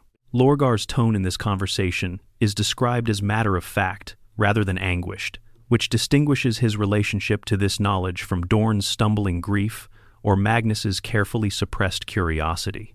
For Lorgar, who has already decided that the Emperor's project is flawed and that truths must be sought outside it, the fate of the lost Primarchs seems to function as evidence rather than wound. It is part of the case he is building in his own mind for why the Emperor's way is insufficient or dishonest or damning in its own right. Expanded section. The Rangda themselves, what kind of enemy could do this? The Rangda deserve more examination as a species because understanding what they were capable of helps clarify why the wars against them were so catastrophic and why their aftermath might have produced results that needed such thorough concealment. The information on the Rangda in the Horus Heresy supplementary material is fragmentary and inconsistent, which is itself significant. The campaign against them was never fully recorded, partly because of the nature of the Lost Legion's involvement, and partly because what the Rangda did to their victims apparently produced results that defied easy description and that Imperial censors would have found very uncomfortable to circulate. What is clear is that the Rangda were not a conventional military threat. They did not simply kill their enemies. Worlds that were apparently cleansed of human life during the Rangdan invasions were not left empty in the way that a conventional enemy might leave them: bodies, wreckage, signs of violence, and conflict. They were left with an eerie absence, as if the people had simply been removed from the world entirely. The resources of those worlds, the infrastructure, the buildings largely intact, just no one inside them. The human worlds that the Space Wolves and Dark Angels subsequently purged after the Xenocides as part of the cleanup were not empty. They had people on them, but those people had been changed in ways that made continued existence within the Imperium untenable, not corrupted in the way that chaos corruption works, which leaves identifiable signatures that can be tested for and treated. Something else. Something that the Wolf Men of Fenris and the Sons of Caliban were trusted above all others to deal with in their characteristic fashion. The Space Wolves and Dark Angels are not known for their sensitivity or their capacity for careful medical or psychic assessment. They are known for absolute commitment to necessary violence when the situation demands it. Sending these two legions rather than, say, the Apothecaries of the Blood Angels or the Psychers of the Thousand Suns or the physicians of the Dark Angel's own inner circle to conduct the aftermath purges suggests that whoever made the decision had already concluded that The people on those worlds could not be helped, that the condition the Rangda had left them in was not treatable, that the kindest and only realistic option was to end it. If that is what the Rangda could do to ordinary humans, and if a Primarch encountered whatever process produced that result, the implications are exactly as bad as you think they are. A Primarch's body is extraordinarily resilient. The same genetic engineering that makes a Space Marine capable of fighting on long after wounds that would kill a dozen ordinary soldiers works in the Primarchs, at a scale that is almost incomprehensible to standard human biology. They heal from catastrophic injuries in hours or days. Their immune systems are capable of defeating diseases and toxins that would kill a room full of doctors. Their psychic presence creates a kind of aura that actively resists the kind of spiritual contamination that chaos works through. In every measurable way, a Primarch is among the most difficult beings in the galaxy to permanently harm, except perhaps in the ways that the Rangda specialized in, because the Rangda's effect on their victims was clearly not biological in any conventional sense. It was something that operated at a level that bypassed the Primarch's physical resistances, something that reached into whatever connection existed between a Primarch and the warp, the psychic resonance that makes them who they are, that creates the bond between Primarch and Legion, that fuels their presence and their power and their will, and interfered with it at a fundamental level. A Primarch whose psychic resonance had been compromised in this way would not simply be weakened, they would be changed. The change might not be visible on the outside, at first, but the effects would propagate through the gene seed connection to the Legion, slowly, as the Marines continued to be recruited and implanted with the genetically compromised material. And a Legion worth of Space Marines, progressively altered by a taint that could not be identified, tested for, or treated a taint transmitted through the same biological process that creates new Marines, is one of the most dangerous things that could exist within the structure of the Great Crusade. It is a cancer embedded in the chain of military command, growing slowly, invisible, until it is too late to be safely removed. This scenario, a Primarch contaminated by the Rangda, their contamination undetectable, and propagating through the gene seed to an entire Legion, provides one of the most coherent explanations for the completeness of the erasure. Not just the Primarch's deaths, not just the dissolution of the legions, the erasure of the gene seed itself, the destruction of everything that might carry traces of whatever the Rangda had done, the oaths of silence, the memory wipes, the destroyed records not punishment, but containment, not justice, but necessary triage, and Malkador carrying the burden of it not because he performed an act of justice, but because he was present for an act of mercy that looked, from the outside, like execution. Expanded section. The costs of silence. What the erasure did to the Imperium. There is a dimension of this story that almost never gets discussed, and it deserves attention. What did it cost the Imperium to perform this erasure? Not in resources or institutional effort, though those costs were real. What did it cost spiritually, morally, politically? The Primarchs were not simply military assets, they were symbols. They were the living proof of the Emperor's genius and the rightness of his project.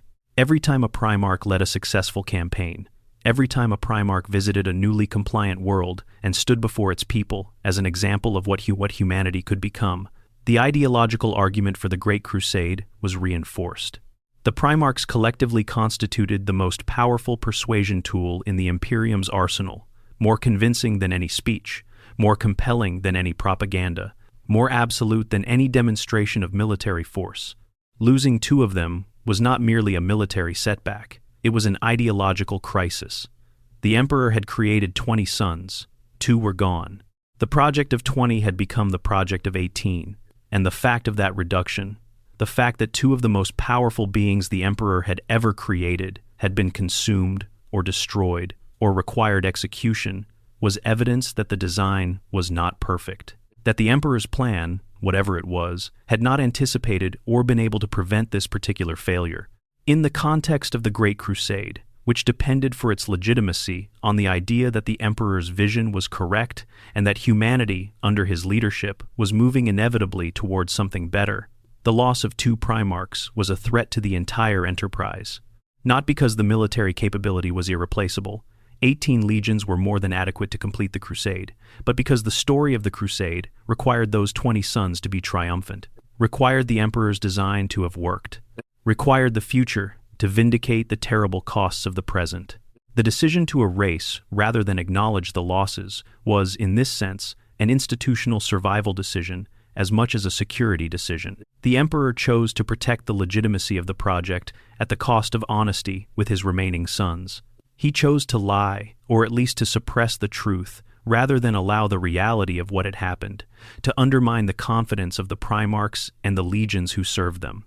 Whether that was wisdom or arrogance is the question at the heart of the emperor's character, and the lost Primarchs are perhaps the most direct evidence of the answer.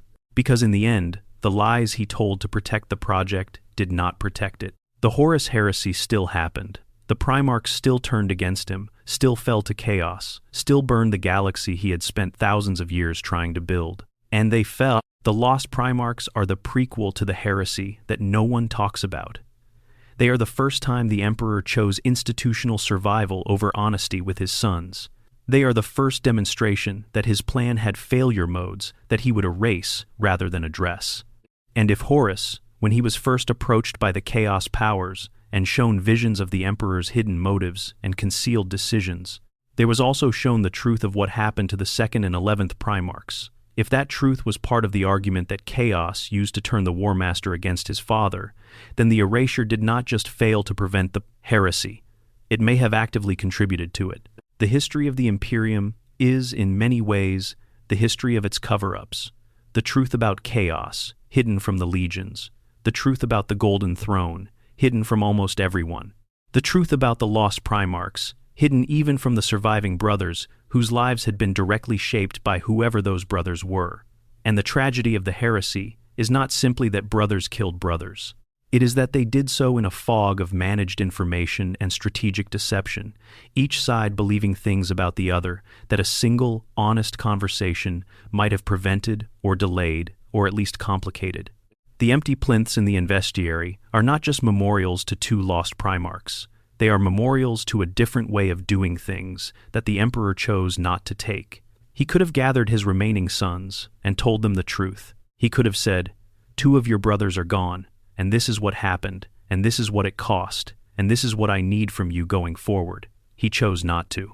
And whether that choice was made out of calculation, or grief, or simple pride in a project he could not bear to admit had partially failed, we do not know. We cannot know. Because the answer, like the names of the 2 lost Primarchs, has been put beyond reach. Expanded. Section. What the other books let slip, minor references and their implications. There are several smaller canonical references to the lost Primarchs scattered across the Horus heresy literature that have not yet received their due. Each one is brief, but each one adds texture to the picture. In the novel Legion, Dan Abnett's account of the Alpha Legion and the strange war they fought under the War Master Horus before the heresy fully began, there is a passing reference to a previous occasion when a Space Marine Legion had gotten in trouble. The phrasing is deliberately vague. Abnett is careful not to cross the prohibition himself, even in fiction. But the reference is clearly to one or both of the lost legions. The Alpha Legion, who deal in information and secrets, knows that a precedent exists for a legion being removed from Imperial service. The acknowledgement is kept brief, but it establishes that the loss of the legions was known within certain circles as a category of event that could happen, not as a unique aberration, but as something that had occurred before, setting a precedent for the kind of situation the novel's characters are navigating. In Prospero Burns, Dan Abnett's account of the Space Wolves and the burning of Magnus's homeworld, there is another quiet reference in the shift from 20 to 18 legions in the character's counting and internal monologue. This is a matter of careful prosecraft rather than explicit statement. Abnett does not have a character announce that 2 legions are missing. He simply writes the scenes with accurate numbers, and the reader who is paying attention notices the gap. It is the literary equivalent of the investiary's empty plinths, the whole that announces itself by the shape of what is around it. In 1,000 Suns, the Ulanor reference we have already discussed is particularly interesting in its specific wording. Magnus comments on how rare it is for 9 Primarchs to be in the same place at once. 9. Not a casual round number 9 is specifically chosen. At the triumph of Olenor, which was a massive celebration of a major victory, 9 Primarchs were present out of an active complement of 18. The math suggests that attendance was high but not universal, which fits with what we know about the practical constraints of galactic-scale warfare. But Magnus's choice to remark on the number 9 and Mortarian's choice to immediately shut the conversation down creates a specific and pointed exchange. Magnus is noting that 9 out of 18 is a significant gathering. If the number were still 20 or even 19, he might simply say, "so many brothers," or some equivalent. The fact that he says 9, the specific number that matters, given the history, suggests he is aware of what that number means. He knows the full count. He is gesturing at the gap. The novel Fear to Tread, James Swallow's account of the Blood Angels' early heresy campaign, contains a reference to the Black Scroll's delivery to homeworlds of dissolved legions that connects to the Lost Sun story already discussed. The specific wording describes the Black Scroll as something that has been sent twice before in living memory, and the weight of that delivery is conveyed in the Marines' reaction to its arrival, not just grief for their own chapter's situation, but the visceral recognition that what they are receiving is one of the rarest and most dreadful objects in the Imperium. The living memory qualifier is important. It places the dissolution of the Lost Legions within the direct experiential range of Marines who were active during the Horus Heresy. It was not ancient history to them. It was something they could theoretically have been alive for, even if their memories of it had been altered. The Horus Heresy Book 1, Betrayal, the first of the Forge World supplementary volumes, contains an ancient galaxy map as an inside cover image. The map shows the Imperius Dominatus as it existed at the time of the Great Crusade, and it marks the locations of all known Primarchs' homeworlds at that point in time. 2 locations, presumably the homeworlds of the 2nd and 11th Primarchs, appear to exist on the map but are not labeled. There are regions of space that have marks suggesting habitation and importance, but no names attached. Whether this is intentional map-making, a deliberate recreation of the redacted historical record, or simply a detail that was left blank for the sake of accuracy, it amounts to the same thing. The physical geography of the galaxy remembers those worlds, even if the politics and history of the Imperium have tried to forget them. And then there is the Malal reference. We have touched on this already, the moment in the end and the death, where Horus, being subdued by Malcador, seems to be reaching for a name that begins with the same syllables as the Sigilite's own name. The moment is charged with a fury in Malcador that the narrative describes as old and familiar, not a new anger, but one he has carried for a very long time. The word Malal existed in very early Warhammer fantasy lore as the name of a 5th chaos power, a god of contradictions and self-negation, a force that existed in opposition to the other 4, and that was retconned out of official canon, but has never entirely disappeared from the setting's peripheral lore. If Horus was reaching for that name, if Malal was somehow connected to the fate of the lost Primarchs, whether as the force that destroyed them, or as something one of them was connected to, or as the name of one of the Primarchs themselves, then the emotional charge of Malcador's reaction takes on additional dimension. The familiar rage of a man who has spent decades suppressing a knowledge and a grief that he is not permitted to share, confronted by a dying traitor who has stumbled onto the buried truth and is weaponizing it in his final moments. That is a very human kind of horror, not the horror of monsters or weapons or alien entities, the horror of someone using your most carefully guarded grief against you in your worst moment, because they have learned that grief can still reach you, even through all the armor you have built around it. Expanded section, the philosophical dimension, what the lost Primarchs say about power and history. We have been sitting with this mystery for a long time now, and before we reach the end, it is worth stepping back and looking at what the lost Primarchs mean, not just as a lore puzzle, but as a statement about the kind of story Warhammer 40,000 is telling. Every great science fiction and fantasy setting that achieves genuine depth has a relationship with history, with the question of how the past shapes the present, and how the institutions that manage history shape everything else. In Warhammer 40,000, that relationship is central to the entire project. The Imperium of mankind is a civilization 10,000 years old, and its defining characteristic is that it has fundamentally failed to move forward. It is not a civilization advancing toward a better future. It is a civilization trying desperately to maintain a present that is constantly deteriorating, sustained by the memory of a past golden age that everyone involved knows was not actually golden. The Great Crusade was not the triumph it is remembered as. The Emperor was not the god he is worshipped as. The Space Marines are not the angels the hymns call them. The whole edifice runs on a managed narrative, and the lost Primarchs are the purest expression of what that management costs. Because here is the thing. In real history, damnatio memoriae, the Roman practice that the Imperium explicitly models its edict of obliteration on, never fully worked. The historians know this. You cannot erase a powerful person from collective memory with enough completeness that no trace remains, because the absence itself becomes evidence. The holes in the records speak. The damaged inscriptions on monuments are more interesting than the undamaged ones. The deliberately blank spaces on official lists demand explanation precisely because of their blankness. The Roman emperors, who were subjected to damnatio memoriae, are some of the most studied figures in classical history, exactly because the attempt to erase them was so thorough and so clearly intentional.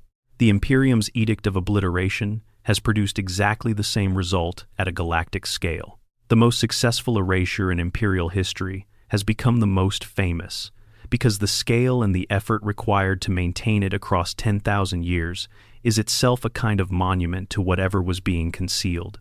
The galaxy knows that something is hidden. It knows that it is not allowed to know what that something is. And that knowledge, the knowledge of ignorance, the awareness of absence, creates exactly the kind of charged mystery that the original actors in the erasure were presumably trying to prevent. There is also a deeper point here about the nature of power and truth.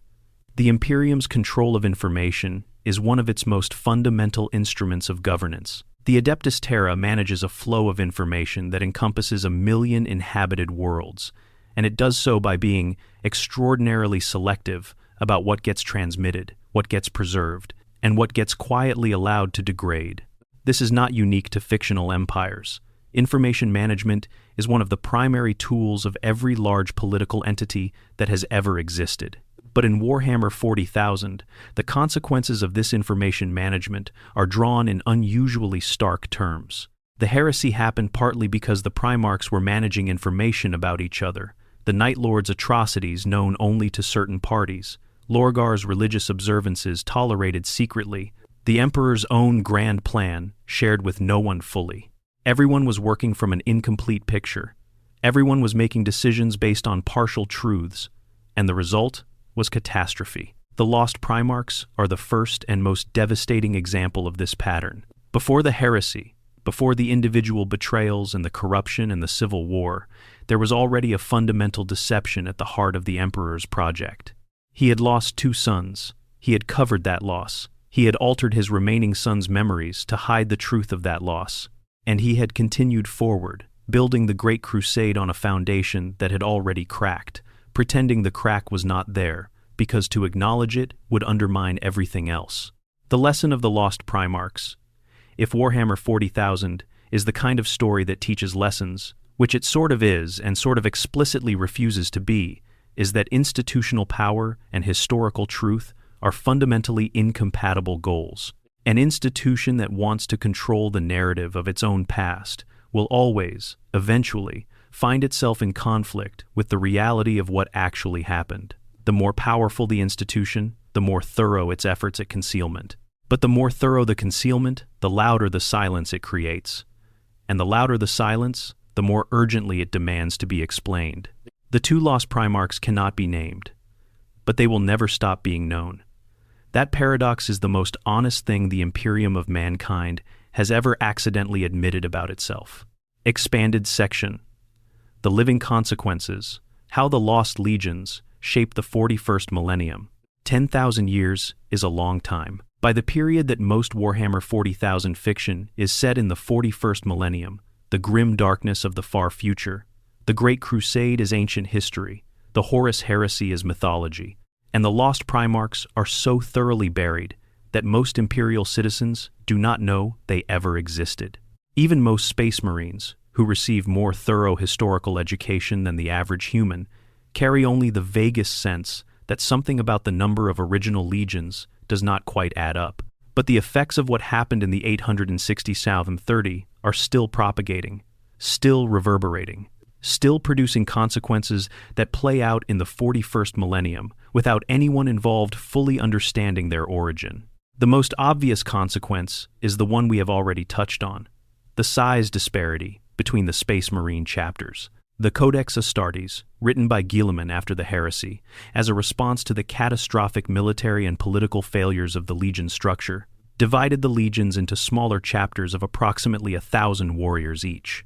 The gene seed of each of the original legions was distributed into successor chapters, multiple chapters derived from each parent legion, ensuring that no single chapter could again accumulate the kind of power that the heresy-era legions had possessed.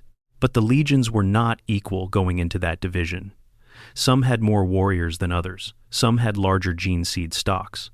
The Ultramarines, who had swollen to over 100,000 Marines by the end of the heresy, a number so far beyond any other legion that it borders on absurdity, produced significantly more successor chapters than any other founding legion. The canonical explanation for the Ultramarines' size is a combination of efficient gene seed, good recruiting practices, and stable, populous recruiting worlds in Ultramare. But that explanation does not fully account for the magnitude of the disparity. The Ultramarines were not simply bigger than other legions in the way that a successful business might be bigger than its competitors. They were bigger by an order of magnitude that suggests something more fundamental was different about their situation. The most coherent explanation involves the absorbed Marines of the lost legions. If a significant portion of the 2nd and 11th Legion's surviving Marines were quietly folded into the Ultramarines, their identities obscured, their origins concealed, their gene seed attributed to the 13th Legion's parent line, then the Ultramarines' extraordinary size becomes less mysterious. They were not simply the most successful recruiter. They were also the recipient of 2 legions worth of warriors who needed somewhere to go and a cover story that would not raise questions. This would also explain certain aspects of the Ultramarines' internal culture. A legion that absorbed 30 or 40,000 warriors from 2 different legions, warriors with different histories, different cultures, different psychic connections to different Primarchs, would have a more varied internal culture than a legion grown purely from a single gene line. The Ultramarines are famously codified, their behavior governed by Guilliman's Codex Astartes to a degree that borders on rigidity. That level of enforced standardization makes more sense if the Legion had to assimilate a very diverse population of warriors than it does if the Legion was relatively homogeneous throughout its history. The Codex might be not just a political document designed to prevent future heresy-level concentrations of power, but also a practical tool for integrating warriors from multiple backgrounds into a coherent culture. The gene seed question extends further. If some of the lost Legion's gene seed was preserved, not destroyed, but set aside in some sealed vault maintained by the Mechanicus, or the Custodes, or the Inquisition, then the possibility exists that this gene seed is still out there, waiting. And if chapters in the 41st millennium have been quietly founded from gene seed drawn from those sealed vaults, then the genetic legacy of the lost Primarchs is still present in the Space Marine chapters, still producing warriors, still shaping the culture and capabilities of chapters whose origins are recorded as unknown or uncertain. This is where the Blood Ravens enter the picture most forcefully. A chapter whose gene seed origin is not just unknown, but actively contested, whose own records of their founding were destroyed in an event they call the unfounding, whose inquisitorial records are equally absent, whose characteristics suggest a parent legion with unusual psychic properties, a chapter that could, by the evidence available, have been founded from exactly the kind of carefully preserved and carefully hidden gene seed that might have been retained from one of the lost legions. The alternative explanation that the Blood Ravens are a successor to the Thousand Sons, descended from some group of Magnus's sons who remained loyal after Prospero, is not impossible. The psychic characteristics fit in one direction, and the secrecy around their origins would be explained by the stigma of a traitor legion's gene line. But this explanation has its own difficulties. The Thousand Sons gene seed is notorious for its instability, producing the flesh change in Marines who bear it a curse that Magnus's sons were particularly prone to. manifesting as uncontrolled mutation that the Thousand Sons spent enormous effort containing and managing. The Blood Ravens show no evidence of this instability. Their psykers are powerful, yes, but they are stable in ways that Thousand Sons successors generally have not been. The Lost Primarchs theory explains the absence of flesh change. Whatever Primarch fathered the Blood Ravens, it was not Magnus, and their gene seed does not carry the specific mutation vulnerability that defines Thousand Sons successors. Their psychic enhancement comes from a different source, a lost Primarch who embodied psychic gifts in a way that was stable and inheritable, or whose gene seed, perhaps because of what happened to him and what was done to preserve it afterward, has characteristics that no other gene line possesses. Beyond the Blood Ravens, there are other chapters whose origins are listed as unknown or uncertain in the official records. Not all of them are candidates for Lost Legion descent. Many have perfectly mundane explanations, involving record loss during the Age of Apostasy, or the Wars of Vindication, or any of the dozen other catastrophes that have consumed Imperial records over the millennia.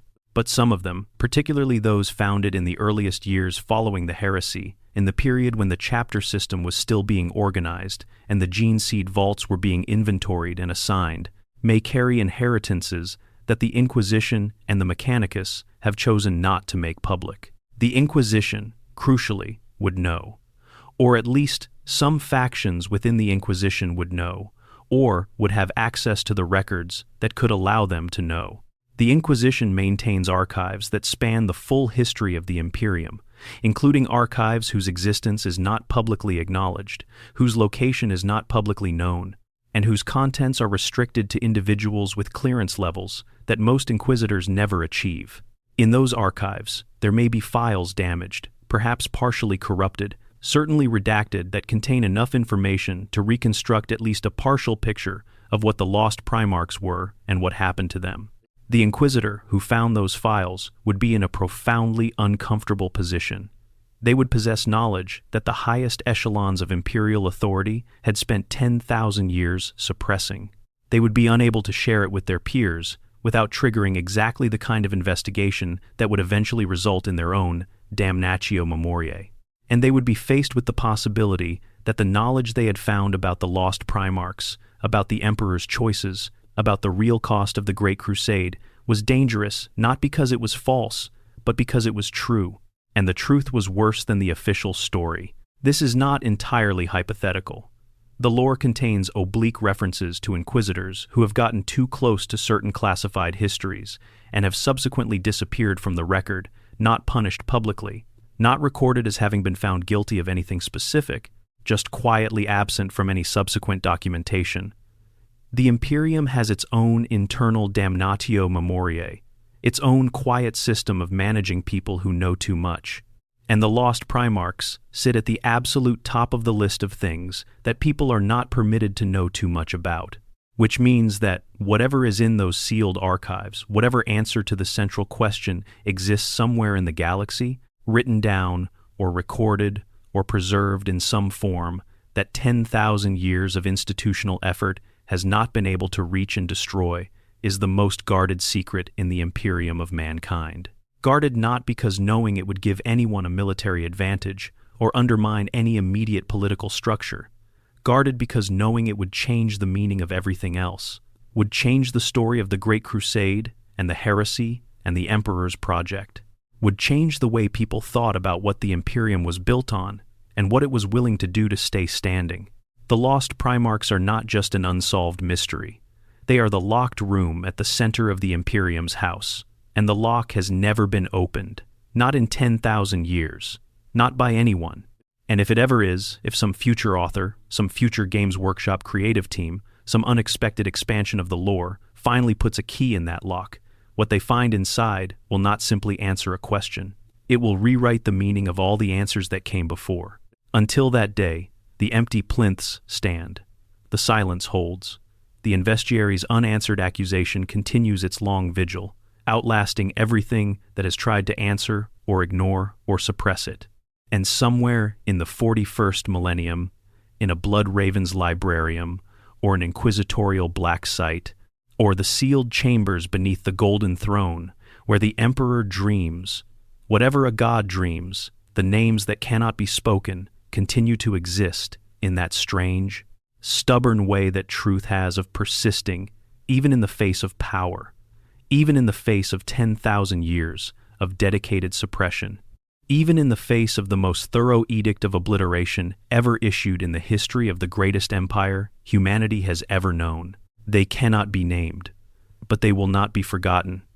Not quite, not entirely. And that persistence, that refusal to be fully erased even by an empire that has thrown everything it has at the project of erasure, is perhaps the most meaningful thing about them. In the grim darkness of the far future, where there is only war, and records are destroyed, and memories are taken, and names are ground from stone, and statues are removed from their plinths, and legions are unmade, as if they never were even there, some things survive, not in the archives, not in the official record, but in the shape of what is missing, in the outline of the whole, in the empty pedestals that stand in the investiary and announce, to everyone who will stop and count and notice, that something has been taken from the story, something that mattered.